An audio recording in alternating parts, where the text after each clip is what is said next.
Kematian Prada Laki Cepril Saputra Namo, 23 tahun, prajurit TNI Angkatan Darat AD, dari Batalion Teritorial Pembangunan 834 Taweruang Wakangamere, Dina GKO, NTT, terus memunculkan serangkaian fakta terbaru.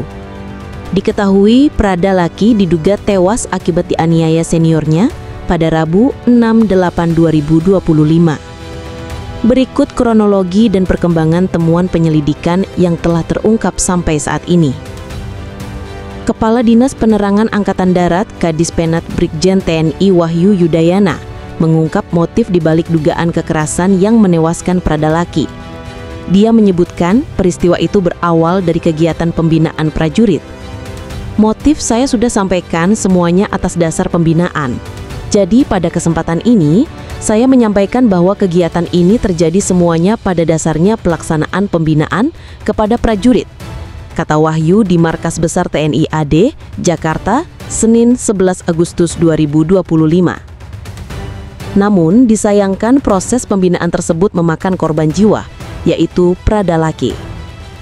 Wahyu menjelaskan pembinaan dan pembiasaan yang dilakukan di satuan tidak diberikan kepada satu orang prajurit saja, melainkan kepada beberapa anggota sekaligus.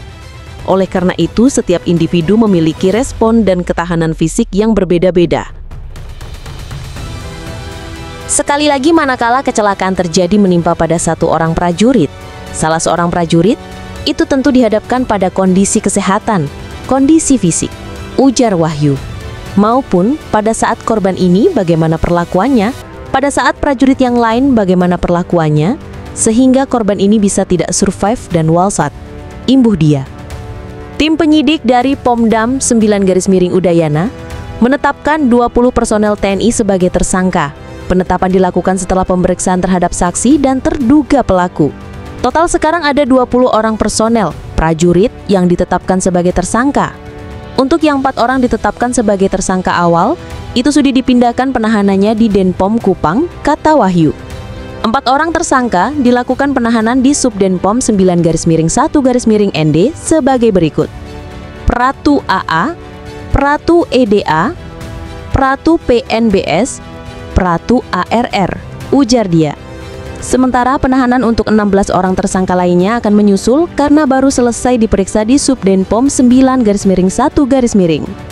Wahyu juga membenarkan adanya seorang perwira TNI yang diduga terlibat dalam kasus kematian Prada Laki. Perwira tersebut diduga dengan sengaja memberi kesempatan kepada bawahannya untuk melakukan kekerasan terhadap Prada Laki. Kepada perwira itu disiapkan pasal 132 Kitab Undang-Undang Hukum Pidana Militer. Jadi ada pasal 132, itu artinya militer yang dengan sengaja mengizinkan seorang bawahan atau militer yang lainnya untuk melakukan tindak kekerasan itu juga akan dikenai sanksi pidana, kata Wahyu. Namun, Wahyu enggan membeberkan lebih lanjut soal identitas perwira yang diduga terlibat dalam kasus Prada Laki ini. Wahyu mengatakan, ketentuan hukum itu menjadi salah satu dari 5 pasal yang disiapkan penyidik untuk menjerat para tersangka.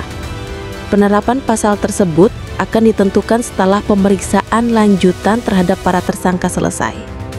Brigjen Wahyu menyebutkan sejauh ini tidak ditemukan kekerasan menggunakan alat oleh tersangka. Semua kekerasan tersebut, lanjut dia, diduga kuat dilakukan dengan menggunakan anggota badan. Tidak ada alat ya, lebih kepada menggunakan anggota badan tangan ya, ujar Wahyu. Barang bukti tidak ada, artinya tidak ada penggunaan alat tertentu itu tidak ada, imbuh dia. TNI AD juga berjanji mengusut kasus kematian Prada Laki hingga tuntas. Pangdam 9 Udayana Maijen TNI Paik Budiakto mengaku secepatnya akan menghadap Panglima TNI dan Kepala Staf Angkatan Darat, Kesade, untuk menyampaikan pengusutan dan tindak lanjut kasus ini. Untuk proses hukum lebih lanjut terhadap para pelaku, Piet menyebut akan digelar rekonstruksi kasusnya. Nanti setelah rekonstruksi, kemudian akan ditindaklanjuti dengan pemeriksaan lanjutan. Kita tunggu prosesnya dan akan kita sampaikan perkembangannya, ujar Piet usai melayat ke rumah duka di Kuanino, Kecamatan Kota Raja, Kota Kupang, Nusa Tenggara Timur, NTT, Senin.